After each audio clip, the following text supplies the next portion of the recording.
सभी को जय हिंद। तो मैं शुभम शर्मा पेश हूँ लेकर एक एसएससी की शानदार भर्ती। और एसएससी ने अभी एक शानदार भर्ती निकाली है, एसएससी एमटीएस। एसएससी एमटीएस एक बहुत शानदार मौका है उन लोगों के लिए जो आप गवर्नमेंट जॉब पाना चाहते हैं, और वो भी जस्ट अपनी 12th पास करने के तुरंत बाद वो अपनी नौकरी पाना चाहते हैं। तो डेफिनेटली ये भर्ती आपके लिए एक सुनहरा अवसर लेकर आती है। और इस भर्ती की शानदार बात यह है कि इसमें आपकी बहुत अच्छी प्रिपरेशन अगर आप कर लोगे, 2-3 महीने लगकर तैयारी कर लोगे, तो डेफिनेटली इस नौकरी को लेने से आपको कोई नहीं रोक पाएगा। ठीक है? आपको एमटीएस सोचकर ये नहीं सोचना है कि बहुत छोटी भर्ती होती है और वो होती है। भाई इसकी बहुत अच्छा पे आउट भी बढ़िया है। और इवन जब आप किसी भी गवर्नमेंट सेक्टर में एंट्री करते हैं तो वहां से बैठकर आप एमटीएस पे तो रुकने वाले हैं नहीं, वहां से बैठकर और अच्छी तैयारियां आप कर सकते हो। लेकिन माइंड में एक टेंशन आपके फ्री होगी कि आप एक बैकअप प्लान अपना तैयार कर चुके होंगे। आप एक गवर्नमेंट वैकेंसी में अपना नंबर, अपना चयन कर चुके होंगे, जिसके तहत आप आगे की तैयारी और अच्छे से कर पाएंगे। आप एसएससी सीजीएल बैठ के कर सकते हैं, सीएचएसएल कर सकते हैं, आगे की कितने ही एग्जामों की तैयारी कर सकते हैं। लेकिन इस भर्ती को आप बहुत शानदार मौका है, बिल्कुल मत गंवाना। तो मैं बताता हूं आज एमटीएस भर्ती की जितनी भी इंपॉर्टेंट आपके लिए चीजें जानने की योग्य हैं, वो सारी चीजें आपको इस वीडियो में मिलेंगी। और हम आपके लिए क्या कर सकते हैं वो भी मैं आपको इसी वीडियो में बताऊंगा। कैसे होगी तैयारी, वो सारी चीजों पर चर्चा होगी। तो आइए वीडियो स्टार्ट करते हैं।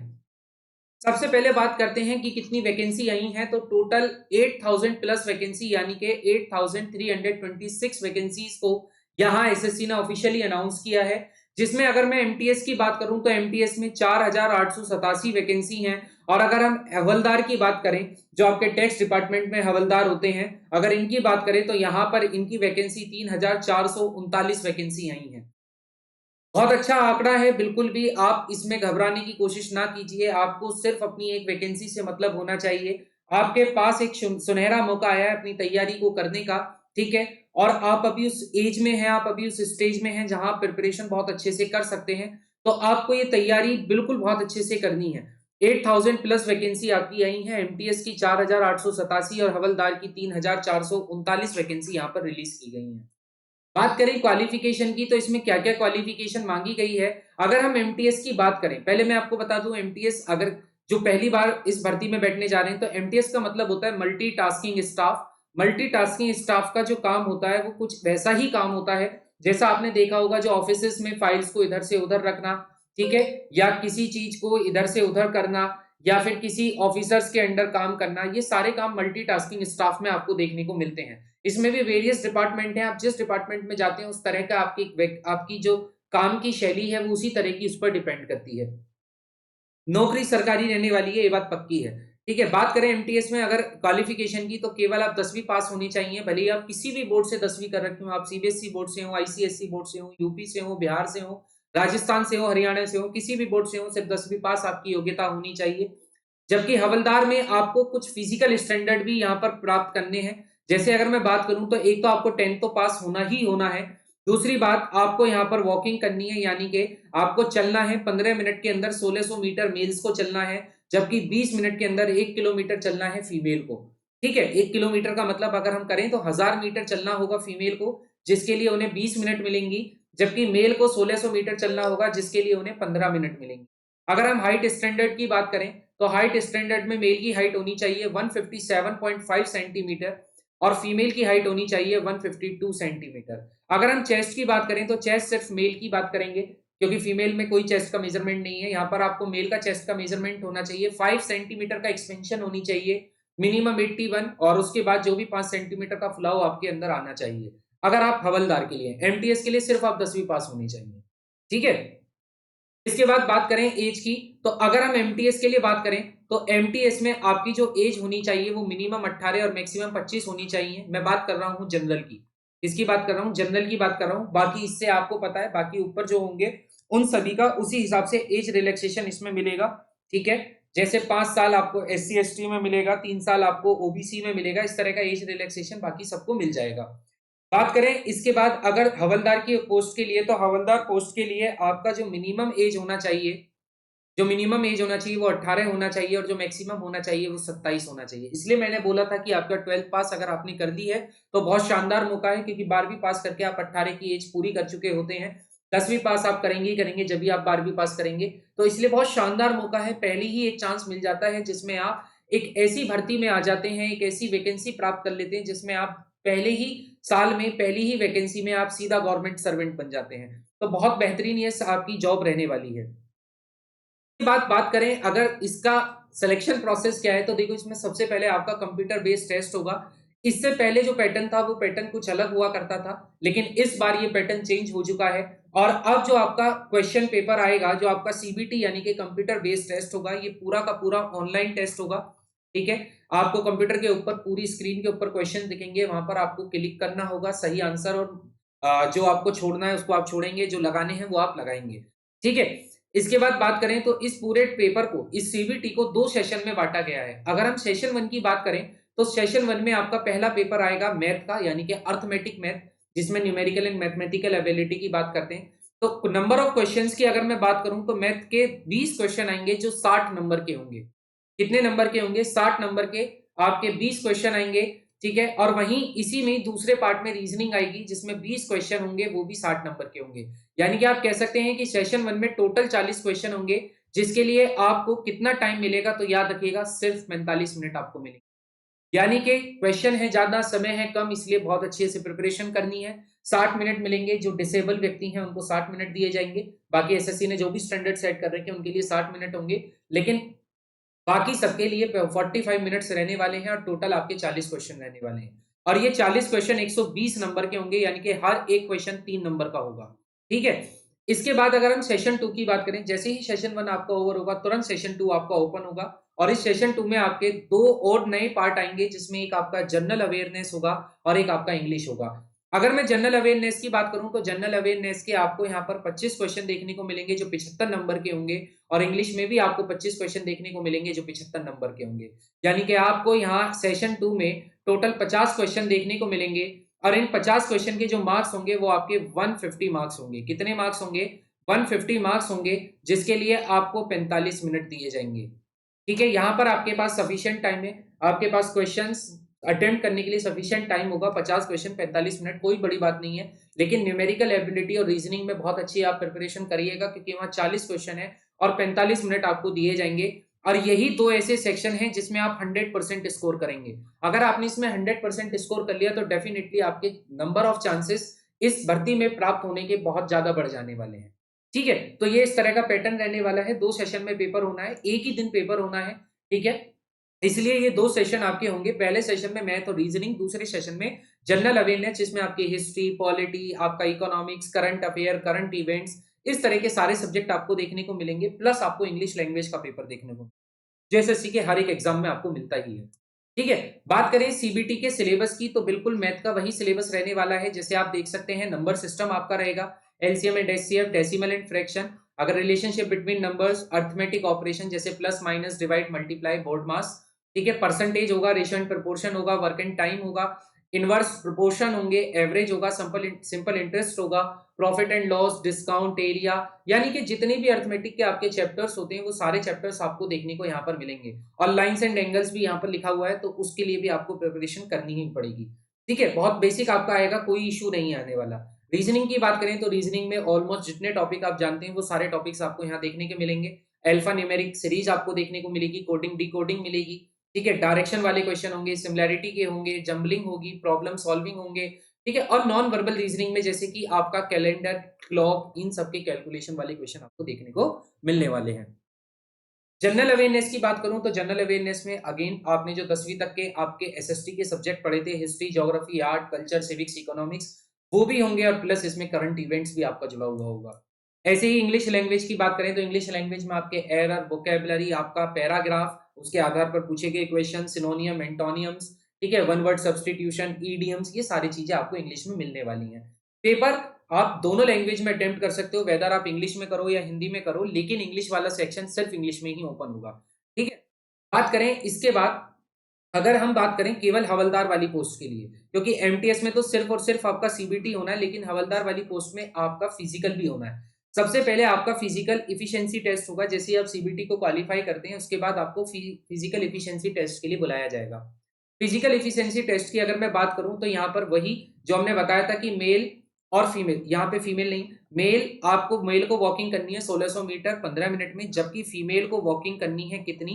1 किलोमीटर 20 मिनट में, ठीक है? तो इसके बाद आपका पीईटी होगा, और जैसे ही आप पीईटी को क्वालीफाई करेंगे, फिर आपका पीएसटी यानी कि फिजिकल स्टैंडर्ड टेस्ट होगा, ठीक है? अगर फिजिकल स्टैंडर्ड टेस्ट की बात करूँ तो इसमें मेल की वही हाइट 157.5 होनी चाहिए, रिलैक्सेशन 5 सेंटीमीटर का दिया गया है, ठीक है? गढ़वालीज़ को, असमीज़ को, गोरखास को और जो शेड्यूल्ड ट्राइब से आते हैं उनको। चेस्ट की बात करें तो 81 सेंटीमीटर मिनिमम होनी चाहिए और 5 सेंटीमीटर का फुलाव होना चाहिए। फीमेल में बात करें तो फीमेल में हाइट 152 सेंटीमीटर होनी चाहिए और 2.5 सेंटीमीटर का रिलैक्सेशन मिलेगा, जो गढ़वाल या फिर असम से या गोरखा वाले इलाकों से आते हैं या शेड्यूल्ड ट्राइब से हैं। फीमेल के केस में चेस्ट की जगह मेजर होगा वेट, 48 केजी आपका होना चाहिए और 2 केजी का रिलैक्सेशन मिलेगा बाकी इन सभी को, ठीक है? मिनिमम 48 केजी आपके में अंदर चाहिए, ठीक है? तो इसलिए खा पी के भी सही रहना अपना। इसके बाद मोड ऑफ सिलेक्शन की बात करें तो मोड ऑफ सिलेक्शन वही जो हमने पहले भी पढ़ा कि 2 सेशन में आपका पेपर होने वाला है सीबीटी के अंदर, ठीक है? जो आपकी परफॉर्मेंस कैंडिडेट की सेशन 1 में आएगी, ठीक है? उसको सबसे पहले देखा जाएगा, फिर उसके बाद जो सेशन 2 में आएगी, उसके बाद उसके आधार पर कैंडिडेट को क्वालीफाई किया जाएगा सेशन 1 में। समझ रहे हो? यानी कि सेशन 1 और सेशन 2 दोनों बहुत इंपॉर्टेंट है आपके लिए। अगर आप सेशन 1 में ही फेल हो गए तो सेशन 2 कोई देने का फायदा ही नहीं होगा। इसलिए आपको दोनों में कितना, आपको साफ-साफ लिखा हुआ है कि मिनिमम क्वालीफाइंग मार्क्स आपके सेशन 1 में ही 30% चाहिए अनरिजर्व्ड को। यानी कि अगर मैं सेशन 1 की बात करूँ तो सेशन 1 कितने नंबर का था? भई 40 क्वेश्चन थे, 120 नंबर का था। 120 नंबर का 30% का मतलब क्या हो गया कि आपके जो मिनिमम मार्क्स होने चाहिए, जो आपके मिनिमम मार्क्स होने चाहिए वो 36 नंबर होने चाहिए। अगर 36 नंबर से नीचे किसी के नंबर आते हैं तो वो डिस्क्वालीफाई ऑटोमेटिक हो जाएगा यूआर में। अगर ओबीसी और ईडब्ल्यूएस में है तो 25% का यहाँ आपको रिलैक्सेशन दिया गया है, मतलब 25% आपका मिनिमम क्वालीफाइंग मार्क्स होना चाहिए, ठीक है? अगर 25% की मिनिमम क्वालीफाइंग मार्क्स करें तो आपको यहाँ पर 30 नंबर चाहिए मिनिमम। कितने चाहिए? मिनिमम 30 नंबर आपको चाहिए और बाकी सभी के लिए 20% मिनिमम होने चाहिए, यानी कि 20% की बात करें तो 24 नंबर तो आपको लाने ही लाने हैं। जनरल वालों के लिए क्वालीफाइंग मार्क्स 36 हैं, ये ओबीसी और ईडब्ल्यूएस वालों के लिए क्वालीफाइंग मार्क्स दोनों सेशन में 30 है और एससी और एसटी और बाकी अदर कैटेगरीज जो आती हैं उनके लिए मिनिमम क्वालीफाइंग मार्क्स 24 है, ठीक है? इससे नीचे लाने की सोचना मत, और इससे नीचे लाओगे तो फिर क्या आएगा, पेपर देखोगे, है ना? तो डेफिनेटली वो तो उनका एक स्टैंडर्ड है कि इतना क्वालीफाई तो चाहिए चाहिए। इसके बाद जो हवलदार पोस्ट को अप्लाई करेंगे, हालांकि आप दोनों भरना, ठीक है? आप दोनों स्टैंडर्ड को मेंटेन करते हो तो दोनों को ही भरना, ठीक है? अगर आप हवलदार वाली पोस्ट के लिए भरते हैं तो आपका सबसे पहले सीबीटी एग्जाम होगा और उसके बाद आपका फिजिकल एफिशिएंसी टेस्ट और फिर स्टैंडर्ड टेस्ट होगा। लेकिन जब आप एमटीएस के लिए भरते हो तो यहाँ पर सेपरेट कैटेगरी वाइज आपकी कट ऑफ आने वाली है, ठीक है? और ये जो कैटेगरी वाइज आपकी कट ऑफ आएगी वो सेशन 2 पर आएगी। देखो इंपॉर्टेंट है, सेशन 2 पर कट ऑफ लगाई जाएगी। सेशन 2 के आधार पर आपकी कट ऑफ लगाई जाएगी, ठीक है? सेपरेट कैटेगरी वाइज आपकी कट ऑफ आने वाली है। As the vacancy for MTS are in 2 groups, 18 से 25 और 18 से 27, ठीक है? तो 2 ग्रुप में ये आपकी कट ऑफ लगेगी। 18 से 25 की कट ऑफ अलग लगेगी और 18 से 27 वालों की कट ऑफ अलग लगेगी, ठीक है? और स्टेट वाइज इसकी कट ऑफ लगती है। ये आपको भी डिपेंड करता है कि आप किस स्टेट के लिए अप्लाई कर रहे हो, ठीक है? उसके बाद नॉर्मलाइजेशन आवश्यक होने ही वाला है, क्योंकि इसमें फॉर्म आपका बहुत पहुंचेगा। अप्रोक्सीमेट अगर मैं बताऊं तो 30 लाख तो मिनिमम फॉर्म जाए नहीं जाना चाहिए, क्योंकि इसमें 18 से 25 का क्राइटेरिया है, तो 12th पास वाले बच्चे ही आपके 5 से 7 लाख बच्चे तो वही अप्लाई कर देंगे। तो 30 लाख का डाटा होना चाहिए मेरे हिसाब से। लेकिन बच्चे अगर मैं बात करूं तो तकरीबन 18 से 20 लाख बच्चा इस एग्जाम को देने भी वाला है, ठीक है? तो इसलिए आपको उसी हिसाब से अपनी तैयारी करनी है। और इसमें लिखा हुआ भी है, जो मेरिट लिस्ट तैयार होगी वो प्योरली सेशन 2 की परफॉर्मेंस पर होगी। लेकिन इसका मतलब ये नहीं है कि सेशन 1 इंपॉर्टेंट नहीं है। पहले ही कह दिया है कि पहले सेशन 1 को देखा जाएगा, अगर उसमें क्वालीफाई करे तब सेशन 2 आपका आएंगे और फिर जो आपकी कट ऑफ बनेगी वो सेशन 2 पर बनेगी। यानी कि आपको सेशन 2 तो बहुत अच्छा रखना ही रखना है, उसके साथ-साथ सेशन 1 भी आपको बहुत अच्छे से करना है, ठीक है? लेकिन आपकी जो कट ऑफ तैयार की जाएगी वो सेशन 2 पर की जाएगी। ये आप ध्यान रखना। सेशन 2 कितने नंबर का था? 150 नंबर का था, ठीक है? इस 150 नंबर के लिए आपको मेहनत करनी है। और कितने क्वेश्चन थे? 50 क्वेश्चन थे। 50 क्वेश्चन 150 नंबर, यानी कि इस 50 क्वेश्चन में से हर हालत में आपको अपने नंबर, अगर मैं यूआर की बात करूं, ठीक है? ये आपकी कोई कट ऑफ नहीं है, लेकिन मैं आपको एक सेफ स्कोर बता रहा हूं। अगर मैं यूआर की बात करूं तो आपका जो टोटल स्कोर बनता है वो आपका 270 में से बनेगा, लेकिन जो कट ऑफ लगेगी वो 150 से लगेगी।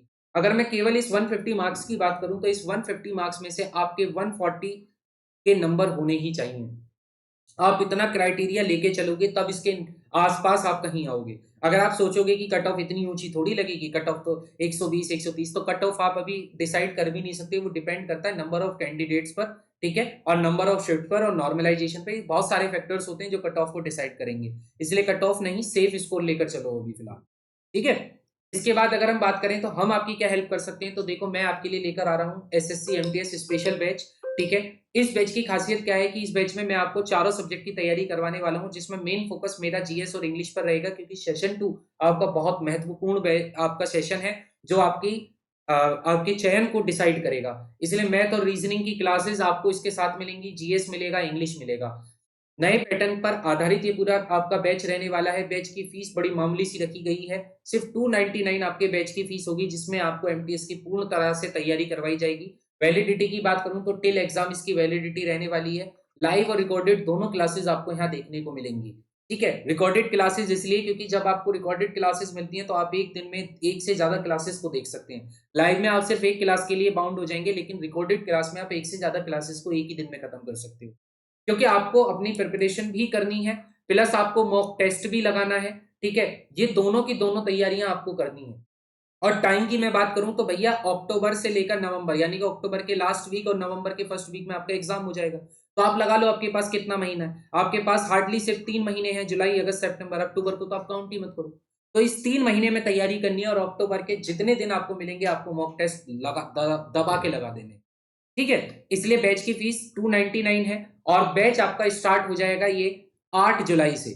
याद रखिएगा 8 जुलाई से आपका ये बैच स्टार्ट हो जाएगा। इसलिए इस बैच में इनरोल करना चाहते हैं तो आज ही आप हमारे एप्लीकेशन को डाउनलोड कर सकते हैं प्ले स्टोर पर। आपको प्ले स्टोर पर डालना है एम्बिशन एकेडमी हापुड़।